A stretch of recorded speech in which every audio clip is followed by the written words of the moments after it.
ہمیں دیدار ہو رہا ہے بڑی ہستیوں کا، ٹھیک ہے، یا حضور کا، لیکن وہی نا بچی والی بھی بات وہی تھی سیم کہ لیکن ان کے جو ظاہری اعمال ہوتے ہیں وہ میچ نہیں کر رہے ہوتے. اور ویسے ایک بات بتاؤں کہ سب سے پہلے تو بات یہ ہوتی ہے کہ یہ بتانا نہیں چاہیے ہوتا. یہ چیزیں جو ہے نا جو ہوتی ہیں نا، اگر اس طرح کی آپ جب عبادت ریاضت کرتے ہیں، پڑھائیاں زیادہ کرتے ہیں تو نگاہ کرم تو ہوتی ہے، ہو جاتی ہے، معاملات اچھے ہوتے ہیں، اس چیز کو بتانا نہیں چاہیے. صرف اپنے جو ویل وشر ہے، جو آپ کا استاد ہے یا مرشد ہے، جو آپ سے بہت زیادہ محبت کرتا ہے، جو اس چیز کا حل آپ کو بتا سکتا ہے، کیونکہ ہم نبی نہیں ہیں، ٹھیک ہے نا، اور ہمارا خواب ایز اٹ از نہیں ہو سکتا.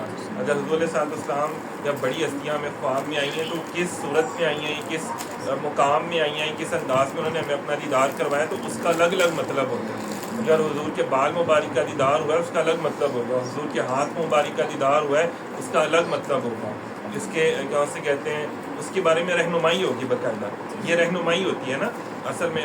عموماً جو ایسے لوگ ہوتے ہیں نا، دیکھیں نا یہاں پہ پیر و مرشد بتاتا ہے، یہاں پہ کتابوں میں یہ ساری باتیں نہیں لکھی ہوتی ہیں کہ حضور کے فلاں حصے کا فلاں عضو مبارک کا جو ہے پاؤں مبارک کا دیدار ہوا ہے، یا جوتی مبارک کا دیدار ہوا ہے، یا روزہ اقدس کے جالی مبارک کا باہر سے دیدار ہوا ہے، جالی مبارک کے اندر سے دیدار ہوا ہے. ایسا کیا معنی کیا ہے، اس کا میننگ کیا ہے؟ ہم نبی نہیں ہیں. نبی کیا سے کہتے ہیں، ابراہیم علیہ السلام جیسے نا، ان کو خواب آیا اور ایز اٹ از ان کا خواب 100% 1000% سچ تھا، اور وہ اس کے نتیجے میں چلے گئے اپنے بیٹے کو قربان کرنے کے لیے. لیکن ہمیں ایسا خواب آئے تو ہم نہیں جا سکتے. ہمارے اس خواب کا مطلب کچھ اور ہوگا، اور ہمیں بھی وہی خواب آ جائے. تو ہر بندے کا خواب کا مطلب جو ہے وہ الگ الگ ہوتا ہے. اسی طرح جیسے بتایا کہ اگر انگلی مبارک حضور کی دکھائی گئی ہے تو اس کا مطلب کچھ اور ہوگا، چہرہ اقدس دکھایا گیا ہے تو اس کا مطلب کچھ اور ہوگا. تو یہاں پہ یہ چیزیں بڑی کاؤنٹ کرتی ہیں. اور یہ ایسا بندہ پھر کیا ہوتا ہے، وہ صرف اسی میں ہی رہ جاتا ہے کہ چودھری بن جاتا ہے، مجھے تو یار سرکار کا دیدار ہوا، میں تو تانوں ہوا نہیں نا، مینو ہوا، میں بڑا کچھ ہے. تو یہاں پہ پھر ہم دیکھیں گے ظاہری طور پہ کہ یار اس کے عمل جو ہیں وہ اس کی بات سے میچ کرتے ہیں. اگر اس کے اعمال اس کی بات سے میچ نہیں کرتے ہیں تو اس کا مطلب ہے یا تو بندہ وہ جھوٹ بول رہا ہے، یا تھوڑے سے بھوتا پہ گیا ہے، یا اس طرح، یا حضور نے اس کو کوئی رہنمائی. اب کوئی بندہ یہ کہہ سکتا ہے تو ہم اس کی بات کو انکار بھی نہیں کر سکتے، لیکن یہ ضرور ہے کہ حضور نے اس کو کچھ بتایا ہوگا، کچھ رہنمائی کی ہوگی. حضور اپنا دیدار امی نہیں عطا فرماتے ہیں نا. اب وہ کیا ہے کہ وہ اپنی لا علمی کی وجہ سے، جہالت کی وجہ سے وہ اس بات کو سمجھ ہی نہیں پا رہا. یا بندہ کسی اہل علم سے جا کے پوچھ لیتا ہے. جیسے قرآن پاک میں یوسف علیہ السلام کا ذکر کیوں کیا گیا؟ اس لیے کیا گیا، اللہ تعالیٰ نے صرف وہ قصہ نہیں سنانا تھا بلکہ ہمیں بتانا تھا کہ خواب بھی ہوتے ہیں اور اس کی تعبیر کا علم بھی ہوتا ہے. اور یہ پورے واقعات جو ہے نا یوسف علیہ السلام کے بیان کرنے کا مقصد یہ تھا. پھر دانیال علیہ السلام بھی خواب کی تعبیر بتایا کرتے تھے. پھر کیا ہوا کہ آقا علیہ السلام کی پاک بارگاہ میں بھی جو تھے نا وہ لوگ آتے تھے اور خواب پوچھا کرتے تھے اور حضور ان کی تعبیر بیان کیا کرتے تھے.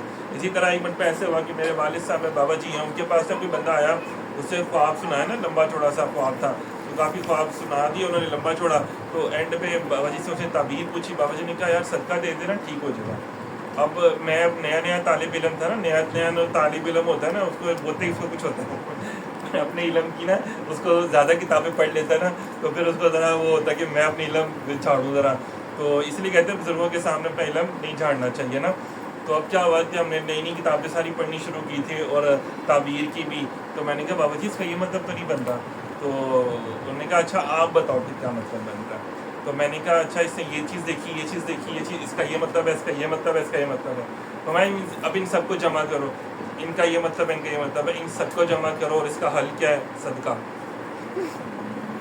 تو میں نے وہ جو سارا سوال پورا اس کی ساری لائنیں لکھی، نیچے تک جا کے جواب آیا کہ صدقہ. انہوں نے ایسے بتا دیا. انہوں نے اس بندے کو ٹینشن میں نہیں نہ ڈالا. تو بزرگوں کا یہ کام نہیں ہوتا کہ لوگوں کو ٹینشن میں ڈالیں، آسانیاں پیدا کریں. اسی لیے کہتے ہیں صاحب علم کے پاس جانا ضروری ہوتا ہے کہ جو آپ نے 1000 کتاب پڑھ کے جو سمجھ نہیں آنی وہ انہوں نے چند لمحوں میں آپ کو بتا دیں. اور فائدہ تو آپ کا ہی ہے نا. لوگ پتہ نہیں کیوں جانے سے کتراتے ہیں، حالانکہ فائدہ تو آپ کا ہی ہے.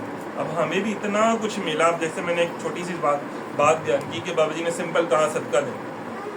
ابھی جیسے مجھے بھی کئی لوگ پھر خواب بتاتے ہیں تو میں ان کو کہتا ہوں مجید صدقہ کر دینا، چلو پریشان نہ ہونا، کوئی بات نہیں، یا یہ پڑھائی زیادہ کر لو، فلاں پڑھائی زیادہ کر لو آپ. تو وہ ذرا پریشان ہوئے تھے، یار ہم نے تو اتنا کچھ آپ سب کو بیان کیا ہے، اتنا لمبے میسج کیا، وائس میسج یا ریٹرن میسج کیا ہے، کال کی ہے، بابا جی نے بس سمپل ہی کہہ دیا، یہ کیا بات ہی بلا. تو وہ اب سمپل ہی کہنا تھا نا، میں نے تمہیں اور ٹینشنوں میں تو نہیں نہ ڈالنا ہے، اور تمہیں کسی کہانیوں میں تو نہیں نہ ڈالنا، وہ میرا کام ہی نہیں ہے. میرا کام ہے تمہارے لیے آسانیاں پیدا کرنا. جس گدی پر میں بیٹھا ہوں وہ تو بزرگوں کی ہے نا، انہوں نے تربیت کر کے بٹھایا. اگر ایک مرشد اپنے مرید کے لیے آسانیاں نہیں کر سکتا تو پھر اس کا فائدہ بھی کوئی نہیں ہے نا. تو مرید کو بھی چاہیے کہ اپنے مرشد کے اوپر اتنا تو یقین کرے کہ یار وہ میرے باپ کی جگہ ہے، تو وہ میرے لیے اچھا ہی سوچے گا، برا نہیں سوچے گا. تو وہ پھر ماشاء اللہ سے ہوتا بھی ہے. جو ساتھی عمل کر لیتے ہیں، بات مان لیتے ہیں اور پریشان نہیں ہوتے، پھر ان کے اوپر کرم بھی ہو جاتا ہے. تو بہرحال